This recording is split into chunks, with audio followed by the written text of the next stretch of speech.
नमस्कार। सबसे बड़ा चुनाव, सबसे बड़ा सर्वे, भारत की राजनीति में एक ऐतिहासिक मोड़ पर क्या वाकई इस दौर में जो फैसला निकल कर आएगा उसके जरिए भारत भी खड़ा है।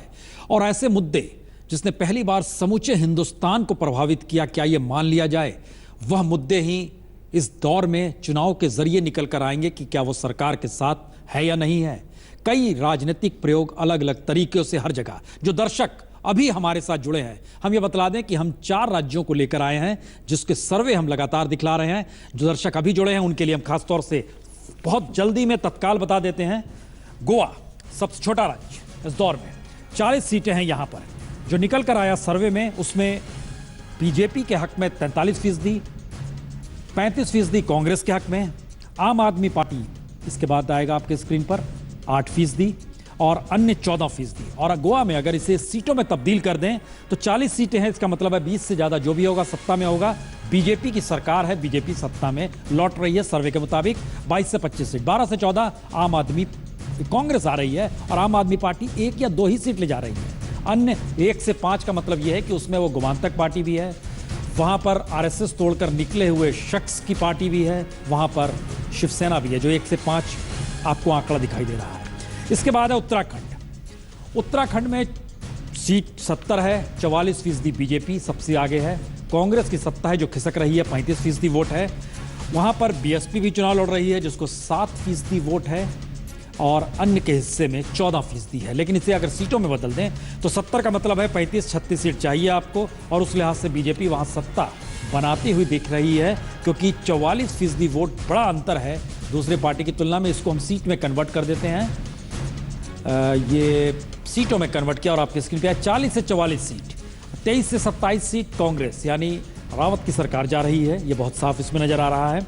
बीएसपी 0 से 2 सीट है और अदर्स 1 से 4 सीट है। इसके बाद आइए पंजाब। पंजाब में तीसरी पार्टी की पहली बार एंट्री हुई है तो मुकाबला भी त्रिकोणीय है और शायद इसीलिए वहां पर जो नजर आ रहा है उसमें आम आदमी पार्टी 34%, अकाली बीजेपी बहुत कम 24%, कांग्रेस 37% और अन्य 5%। और इसको अगर सीटों में बदल दें तो यहाँ 117 सीट है।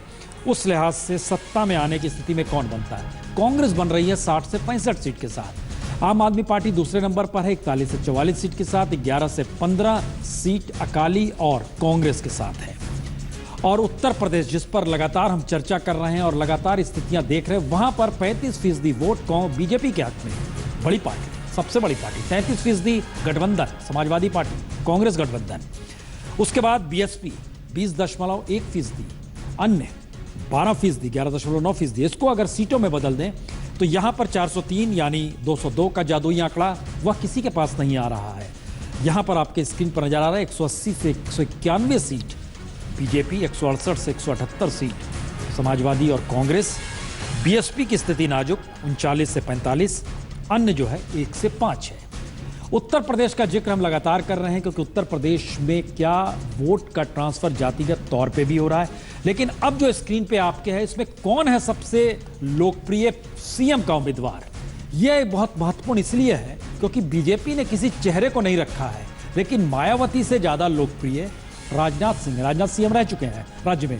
लेकिन अखिलेश की जो बढ़त है वो कई मायनों में महत्वपूर्ण है क्योंकि चेहरे जो याद आते हैं उसमें कल्याण सिंह याद आते हैं, मुलायम सिंह याद आते हैं, राजनाथ याद आते हैं, मायावती याद आती है।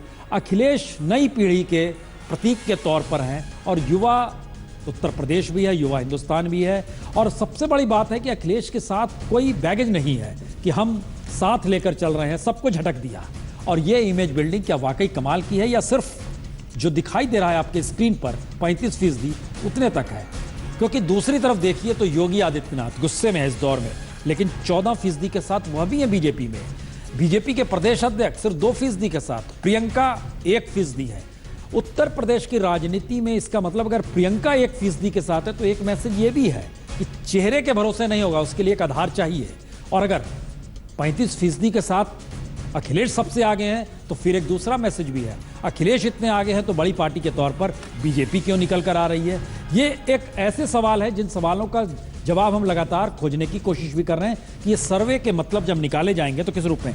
हम नेताओं के पास जाए उससे पहले शशिशेखर जी, ये एक बड़ा सवाल है कि चेहरों के पीछे राजनीतिक दल हैं या राजनीतिक दलों का जो संगठन ऑर्गेनाइजेशन, जिसका जिक्र शिवपाल भी ने भी किया, मुलायम सिंह यादव भी करते थे, ऑर्गेनाइजेशन एक महत्वपूर्ण होता है और कास्ट के साथ जुड़ाव ये महत्वपूर्ण होता है, या अखिलेश एक ऐसे प्रतीक के तौर पर, लोकप्रिय चेहरे के तौर पर उभर रहे हैं जहां ये सारी चीजें डाइल्यूट हो जाएंगी, कमजोर पड़ जाएंगी? आपकी बात पर मुझे एक अलंकार याद आ गया, नारी बीच सारी है कि सारी बीच नारी है। राजनीति सारी की सारी ऐसी ही होती है। आप देखिए, राजनीति सिर्फ संभावनाओं और भविष्य का खेल है। आज अगर अखिलेश यादव दिखते हैं लोगों को तो संभावनाओं के नेता नजर आते हैं, क्योंकि उनके पास उम्र है और वो संभावनाएं अगर परिणाम सहित नहीं आती तो धूमिल हो जाती हैं। देश के कुछ युवा नेता इसकी भी मिसाल हैं।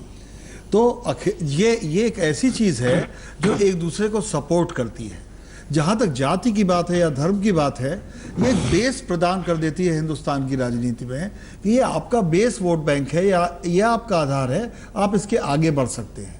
अखिलेश के सामने ये एक अवसर है कि वो एक रिजल्ट दें, लोगों को अपने से जोड़ सकें और एक विकल्प के तौर पे खड़ा हो सकें। ये एक अवसर है। पर दूसरी ओर भी एक अवसर है भाजपा के सामने। अगर आप देखिए, जहां उन्होंने कोई चेहरा नहीं रखा, जहां वो अपने प्रधानमंत्री को सिर्फ चेहरे के तौर पे रख रहे हैं, उनके काम को रख रहे हैं, लेकिन उन्होंने संगठन किया अति पिछड़ों का, अपर कास्ट के मेजर वोट बैंक को अपना मानते हुए और ब्राह्मणों को सर्वाधिक टिकट देते हुए उन्होंने अति पिछड़ों का एक जबरदस्त संगठन किया, जो कि अपनी पहचान के लिए गांवों में बड़ी बुरी तरह से संघर्षरत है।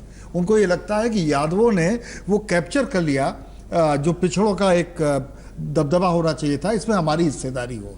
इसी तरीके से अति दलित हैं, जो आमतौर पर बहुतायात में मायावती के साथ जाते रहे हैं, लेकिन उनके अंदर भी एक छटपटाहट है और उसमें सेंध लगाने की बीजेपी ने बड़ी ज़बरदस्त कोशिश की है।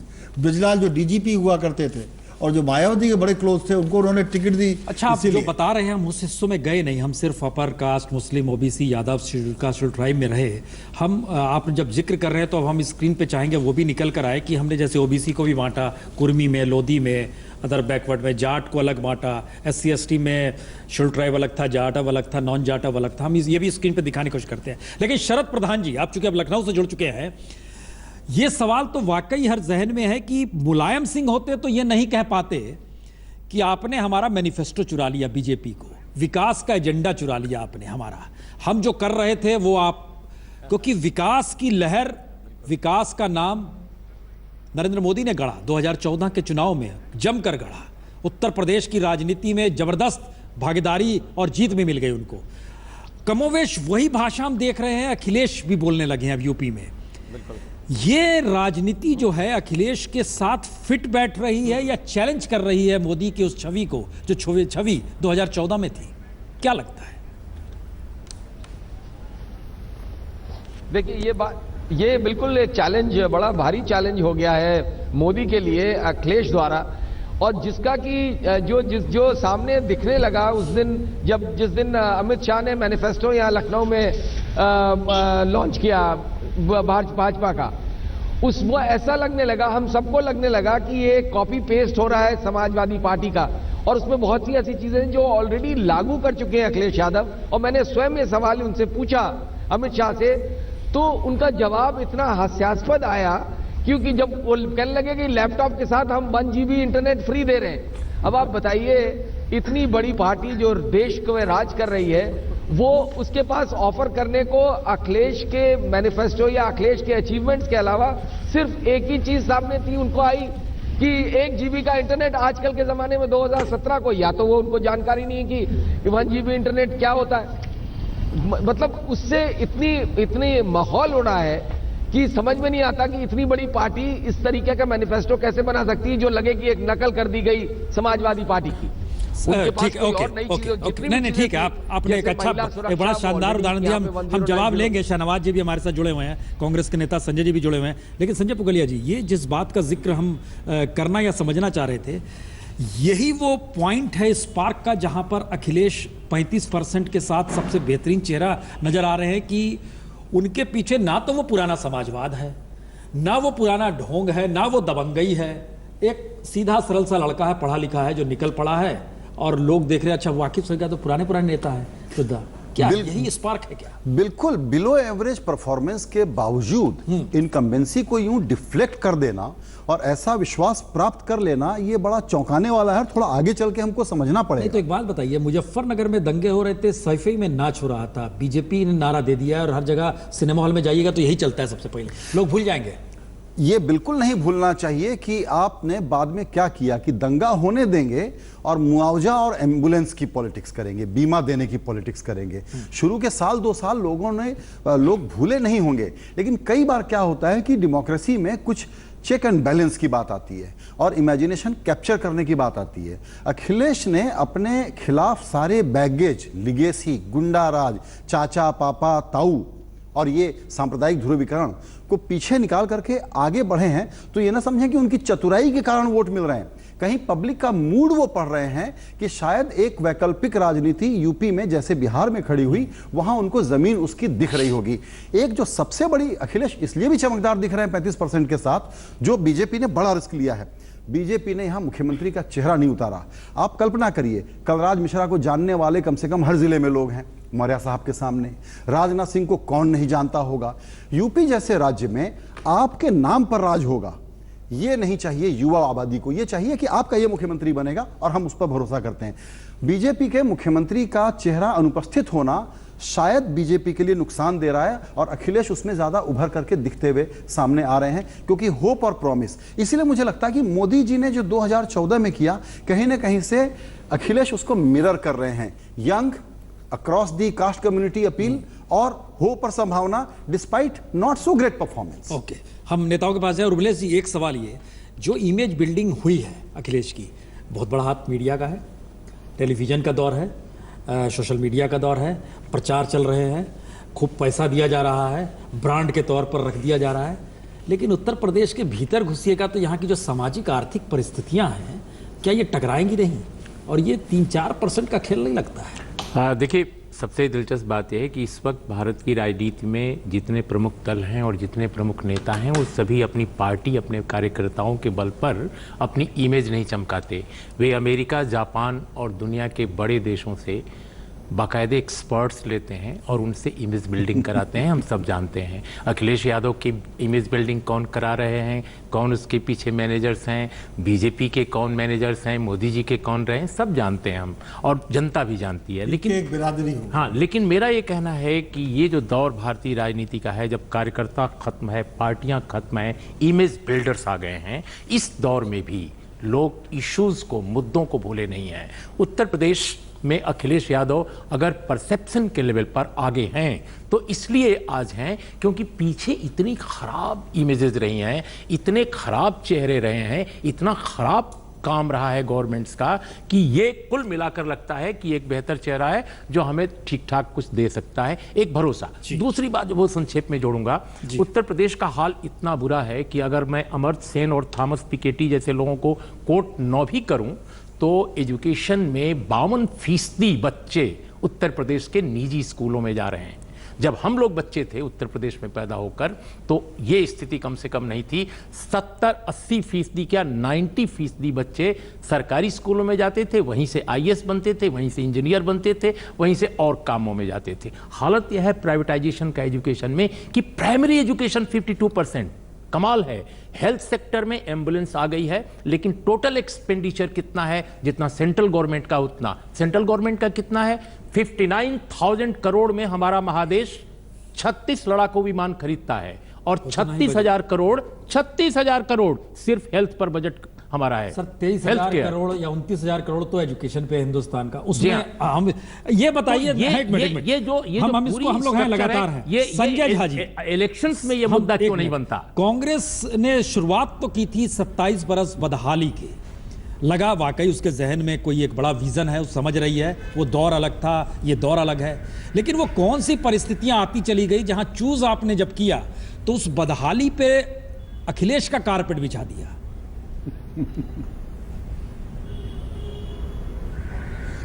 प्रसून जी, देखिए, वर्तमान की बात की जाए, अभी जमीनी स्तर पर जो हमें सूचना मिल रही है, अपने जो कार्यकर्ता हैं उन सब से यही एक तरीके से हमें संकेत मिला है कि समाजवादी पार्टी और कांग्रेस पार्टी के बीच जो गठबंधन है जी। उसमें हमारे साथ गति शक्ति है, गति मात्रा है, और उत्तर प्रदेश की आवाम, इसको हमें उनको इज्जत देना चाहिए। वो बहुत ही जागरूक है, बहुत ही समझदार है, और उन्होंने ये बात समझ लिया है कि एक तरीके से यहाँ जब दो युवा नेता, दो बहुत ही महत्वपूर्ण राजनीतिक दल के नेता, वो एक तरीके से उत्तर प्रदेश के भविष्य का एक रास्ता उनको यहाँ दिख रहा है।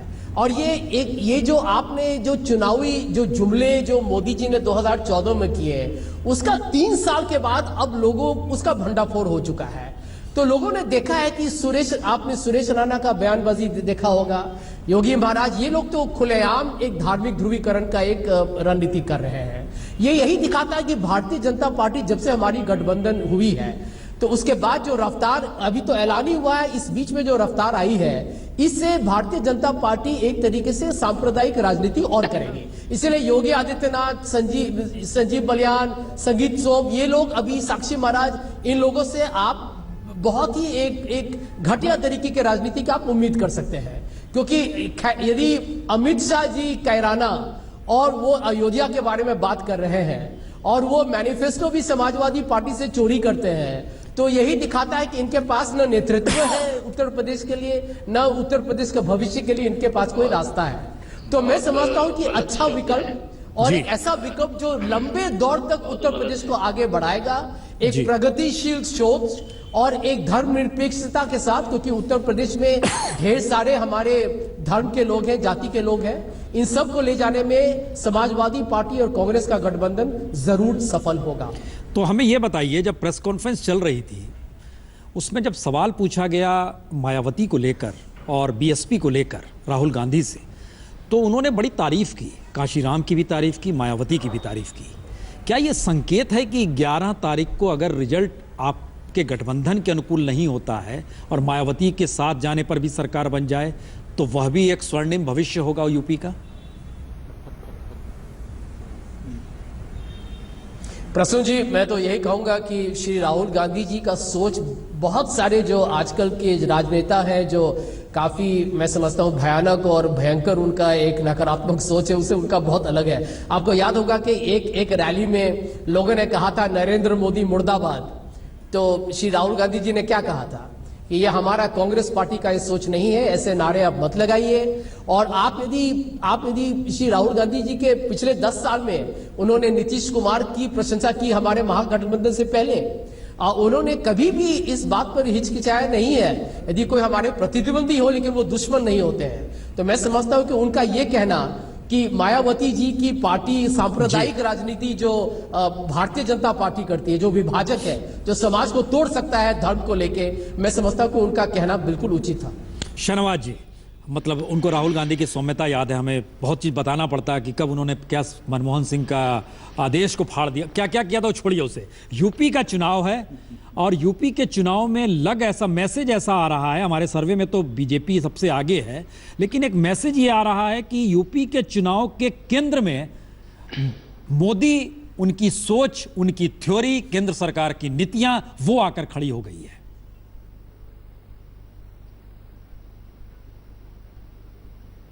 देखिए प्रसून जी, अभी जितने वक्ता बोले हैं जी, उसमें सर्वे पर, ओपिनियन पोल पर हम बैठे, ऐसा लग रहा है जैसे हमें 39 से 40 सीट आ रही है।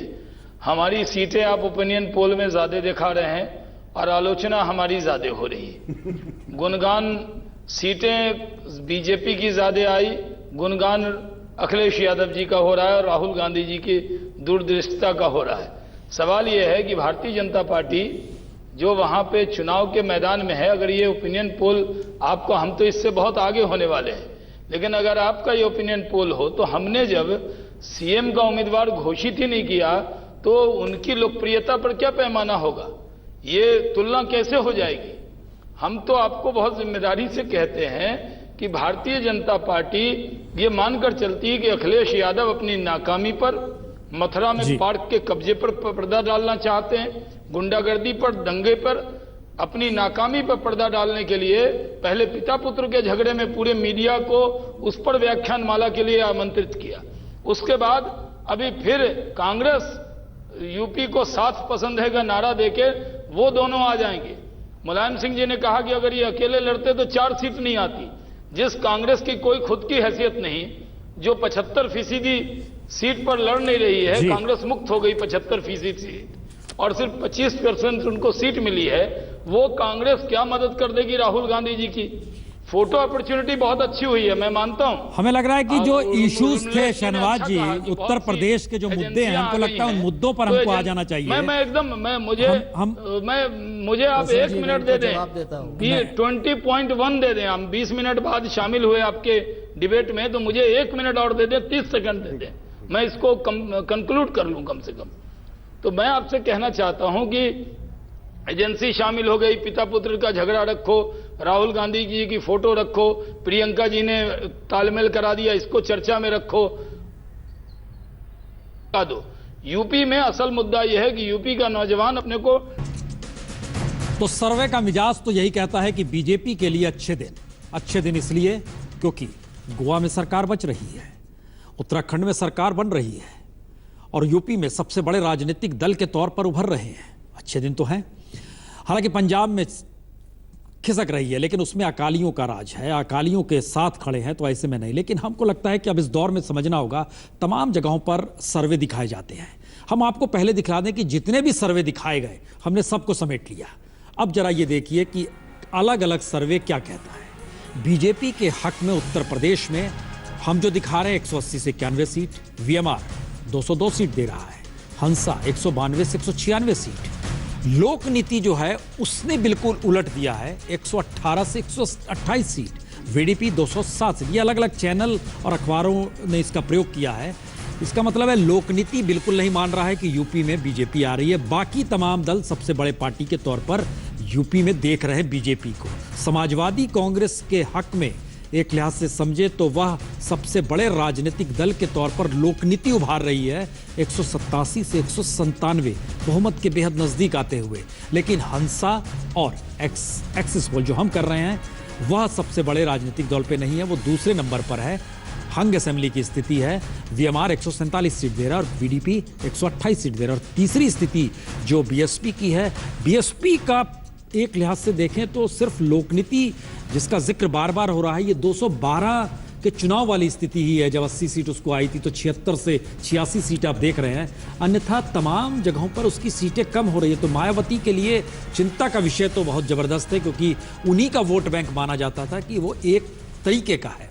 लेकिन हम आपको एक हिस्सा और दिखलाते हैं। हम लोगों ने पूछा कि जो सरकार आएगी, कोई भी आ जाए, चाहते क्या है जनता, वो अगली राज्य सरकार के सामने कौन सा मुद्दा होना चाहिए। डेवलपमेंट, इसकी परिभाषा गढ़ना मुश्किल है, लेकिन 45% लोग डेवलपमेंट शब्द ही कहते हैं।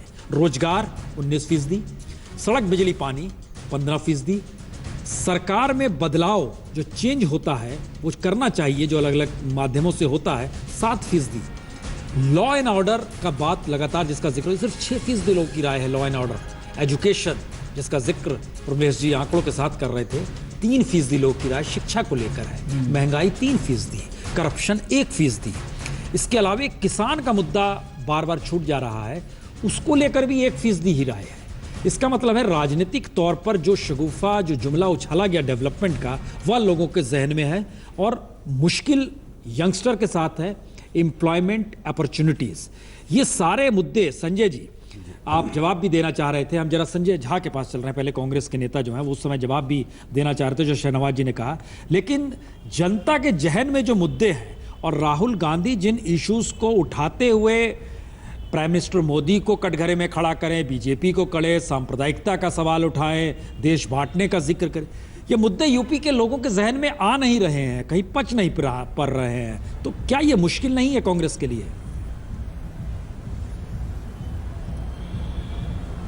देखिए प्रसून जी, आज आपने इकोनॉमिक सर्वे में सुना होगा कि ये सरकार ने इस बात को माना है कि आर्थिक मंदी आ चुकी है, एक तरीके से आपातकाल की स्थिति का हम उम्मीद कर सकते हैं। ये चिंताजनक विषय है और ये जमीनी स्तर पर इसका सबसे जो नकारात्मक जो असर होता है, जो प्रभाव होता है, वो हमारे गरीब किसानों पर और जो लोग ग्रामीण क्षेत्र में रह रहे हैं और आपने सही कहा, मैं आपके साथ पूरा इत्तेफाक रखता हूं कि अंत में जो इस बात पे तो कोई दोहराए है ही नहीं कि भारतीय जनता पार्टी सांप्रदायिक राजनीति कर रही है, वो तो सब जानते हैं। लेकिन वो एक तरीके से एक सामाजिक एक चुनौती है हमारे लिए। लेकिन आम आदमी को तो रोटी भी नहीं मिलता और वो समझ चुके हैं कि मोदी जी के लंबे भाषण से उनको राशन तो मिलेगा नहीं। तो मैं समझता हूं एक बहुत बड़ा ये एक मुद्दा है और इस पर भारतीय जनता पार्टी को मैं समझता हूं कि पूरी तरह से वो विफल हुए हैं और उन्होंने देश के साथ विश्वासघात किया। गांधी जी का भाषण और कैसा होता है? और मैं भारतीय जनता पार्टी के शाहनवाज हुसैन जी से एक प्रश्न पूछना चाहूंगा। एक प्रश्न, शाहनवाज जी, मोदी जी कहते हैं सबका साथ सबका विकास। आपसे नहीं शाहनवाज जी, मेरा एक प्रश्न सुनिए। एक छोटा सा प्रश्न आपके लिए, इसका जवाब दे देंगे तो मैं बहुत प्रसन्न हो जाऊंगा, प्रसून जी के जैसा मैं प्रसन्न हो जाऊंगा। तो आप सुनिए तो, पहले सुनिए तो। आपके मोदी जी कहते हैं सबका साथ सबका विकास। जी बोलिए। आप तो शायद जानते होंगे कि उत्तर प्रदेश भारत में एक ऐसा राज्य है जिसमें सबसे बड़ा जनसंख्या है। मुसलमानों की जनसंख्या वहां 18% है। 18% मुसलमानों की वहां जनसंख्या है। आप भी मुसलमान हैं। आपको अजीब या विचित्र नहीं लगता है कि भारतीय जनता पार्टी 403 उम्मीदवारों में से एक भी नहीं, आप इसका जवाब दीजिए ना। भारतीय जनता पार्टी मुसलमान को बना दिया? आप तो मेरे प्रश्न भी नहीं सुन रहे हैं। मौलाना अबुल कलाम भारतीय जनता पार्टी 403 उम्मीदवार में एक मुसलमान उम्मीदवार नहीं मिलता है। राहुल गांधी से ज्यादा टैलेंटेड आप जवाब दीजिए मेरे प्रश्न का, आप प्रश्न का जवाब दीजिए। बना दीजिए। 403 क्या बनाएंगे? क्या कांग्रेस का अध्यक्ष किसी मुसलमान को बनाएंगे? बताइए ना, क्या आपने पिछले 25 साल में किसी मुसलमान को मुख्यमंत्री का उम्मीदवार बनाया है देश के अंदर? सिर्फ मुसलमानों की वोट की बात करेंगे। मुसलमान गरीब है, पिछड़ा है, बेरोजगार है आपके भाषणों की वजह से। आपने कभी उसकी फिक्र नहीं की है। सिर्फ चुनाव के वक्त मुसलमानों की याद आ रही है। अगर मुसलमानों के आप इतने हमदर्द हैं तो आखिर मुसलमान इतना पिछड़ क्यों गया? 60 साल आप हुकूमत में रहे, मुसलमान क्यों पिछड़ गया? जवाब दीजिए। इतना मुसलमानों का सिर्फ वोट चाहिए, लेकिन मुसलमानों के लिए आपने क्या किया? नहीं शहनवाज जी, गरीब है, पिछड़ा है, शहनवाज जी, आप देखिए आपकी गलत नीति की वजह से। अब आप दोनों मुसलमान के नाम पे ठाका लगाते रहिए, इस तरीके से बोल के कोई मतलब नहीं है। हम जवाब दे देते हैं। सच्चर कमेटी की रिपोर्ट कहती है कि देश में मुसलमानों की स्थिति दलितों से भी खराब है। ये सच्चर कमेटी की रिपोर्ट कहती है, जो 2006 में आती है। हमारा कहना है कि इस तरीके से मजाक मत बनाइए राजनीति की बिसात पे, कभी मुसलमान का नाम लेकर, कभी दलित का नाम लेकर। शरद प्रधान जी, एक बात बताइए, राजनीतिक तौर पर क्या ये बहुत बड़ा गिमिक कांग्रेस ने खेल लिया है उत्तर प्रदेश? नाम लिया। मैं आपसे कहना चाहता हूं, हम सबका साथ सबके विकास में यकीन रखते हैं। अरे शहनवाज जी, आपके पास आएंगे, हम जवाब आपका वक्त देंगे। हम सबको लेकर चलते हैं। हम क्या ये पुनः प्रसन्न वाजपेयी जी, आप बता सकते हैं कि भारतीय जनता पार्टी की तरफ से कुछ नहीं, कौन ऐसा काम है हमारी सरकार में जो तो जाइए हम लोग समाज को, हम तो सबके लिए काम मैंने करते हैं। आखिरी चंक में है, वहीं पर आप अपनी बात कहिएगा, शालीनता से भी कह सकते हैं। इसके लिए कहां हंगामा करने की जरूरत है। शरद प्रधान जी, क्या ये बहुत बड़ा कांग्रेस ने गिमिक खेला है उत्तर प्रदेश के चुनाव में? नहीं कर रहा हूं, शालीनता से ही कह रहा हूं। नहीं, ओके, क्योंकि एक तरफ जो उत्तर प्रदेश के भीतर की स्थिति है, उसमें वह जीतने के लिए चले गए हैं समाजवादी पार्टी के साथ, अखिलेश के साथ, और किसानों का जिक्र राहुल गांधी लगातार कर रहे हैं, लेकिन किसानों की स्थिति बदतर है। यूपी में बुंदेलखंड में भी सबसे कम वोट समाजवादी पार्टी को मिल रहे हैं, ये सर्वे दिखला रहा है। तो क्या ये कांग्रेस ने कोई दांव जो खेला है, ये दांव आपको क्या लगता है, ये उसके अस्तित्व का दांव है या एक शानदार दांव है, मास्टर स्ट्रोक है?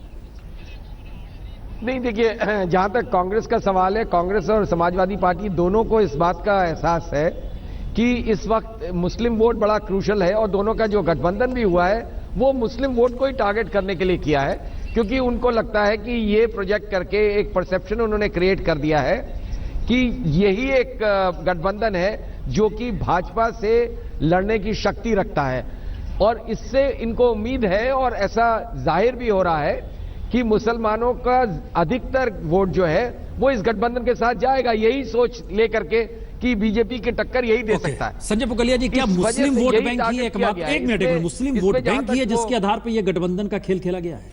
एक तो इनके लिए भी सबसे बड़ा फैक्टर वही है, और इस वक्त बीजेपी की भी सबसे बड़ी फिक्र यही है कि ये वोट एक तरफा न पड़ जाए, इसलिए उसका विभाजन कैसे हो, इसके लिए बहुत सारे खेल हो रहे हैं। और सबसे गंभीर खेल मुझे ये लगता है कि मुलायम सिंह परसों कहते हैं कि कैंपेन में शामिल होऊंगा, दिल्ली आते हैं और फिर यहां पर एक साउंड बाइट देते हैं कि ये तो बड़ा कांग्रेस के साथ गलत किया और मैं तो कैंपेन में शामिल नहीं बहुत कम समय, क्या यही वजह है कि नहीं, मैं दो बहुत छोटा सा जवाब हाँ, दीजिएगा। बिल्कुल दो कारण है। मुस्लिम वोट तो है ही है कि जब कांग्रेस और सपा एक साथ रहेंगे तो विभाजन नहीं होगा, कहीं बसपा की तरफ उतना नहीं जाएगा, ये एक सोच है।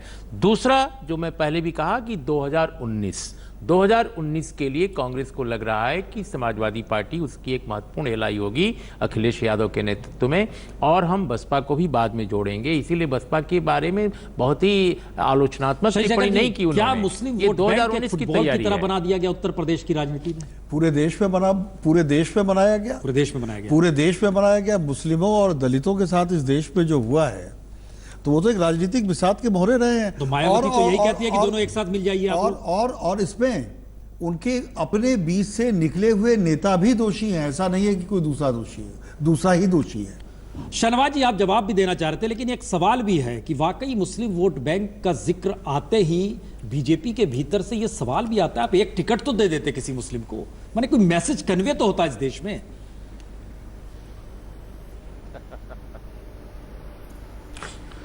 देखिए प्रसन्न जी, जिन्होंने ज्यादा टिकट दिया उन्होंने ही तो ज्यादा नुकसान मुस्लिम समाज का किया है। क्या अगर आप जिम्मेदार हैं तो आप सिर्फ हिंदुओं के लिए सोचते हैं? आप ईमानदाराना लिखते हैं कि नहीं लिखते? अगर कोई मुख्यमंत्री होगा तो क्या वो हिंदू और मुसलमान के दायरे में सोचेगा? हम सबकी फिक्र करेंगे, हम इस सोच के लोग हैं। हमारे पास मैं खुद केंद्रीय चुनाव समिति का सदस्य हूं, हम लोगों ने जो आज की परिस्थिति है जीतने वालों को उम्मीदवार बनाया। हम धर्म के नाम पर न राजनीति में आरक्षण देना चाहते हैं, न धर्म के नाम पर कहीं पर आरक्षण दिया कैराना जा शब्द कहां से ये सही है कि अगर कुछ और उम्मीदवार मिलते तो जरूर विचार करते।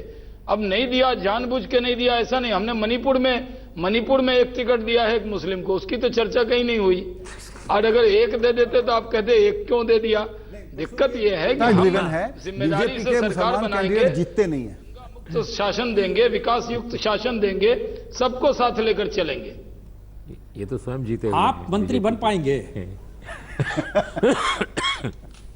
आपने सुरेश राणा का बयान पढ़ा है? नहीं, कैराना वाले पे नहीं आ रहे। अब तो शहनवाज जी सीधे एक आखिरी सवाल उनसे पूछा, आप प्राइम मिनिस्टर मोदी के कैबिनेट में कभी शामिल हो पाएंगे? कैराना पे हाँ बोलिए शहनवाज जी। अभी अगर मैं कैबिनेट में, आप क्या चाहते हैं? मैं टेलीविजन पर प्रवक्ता के नाते आप मुझे नापसंद करते हैं? नहीं, क्या मैं आकर, मैं अमित शाह जी की टीम में हूं, जिम्मेदारी वाली टीम है, संगठन की टीम में हूं, थोड़ा संगठन में भी कुछ लोगों को काम करने दीजिए। तो आज पार्टी का, मैं केंद्रीय चुनाव समिति का सदस्य हूं, मैं पार्टी का प्रवक्ता हूं, और आपके साथ डिबेट में बैठने का मौका कैसे लगेगा? इतने बड़े लोग शरद जी के साथ, आपके साथ, अपने नहीं चलिए, आपका बड़प्पन है, इस बड़प्पन को बरकरार रखिए। बने ने बहुत अच्छा बड़प्पन है, लेकिन हम सर्वे को लेकर चर्चा यहीं पर खत्म कर रहे हैं। संजय जी माफी, थोड़ा कम आपसे हमारी बातचीत हो पाई। शहनवाज जी बहुत बहुत शुक्रिया, शरद जी आपका, और तमाम हमारे जो बंधु मित्र हैं सबका बहुत बहुत शुक्रिया। तो सर्वे का मिजाज यही है, बीजेपी के लिए अच्छे दिन है इस सर्वे के मुताबिक, लेकिन वोट से तय होता है, सर्वे से नहीं।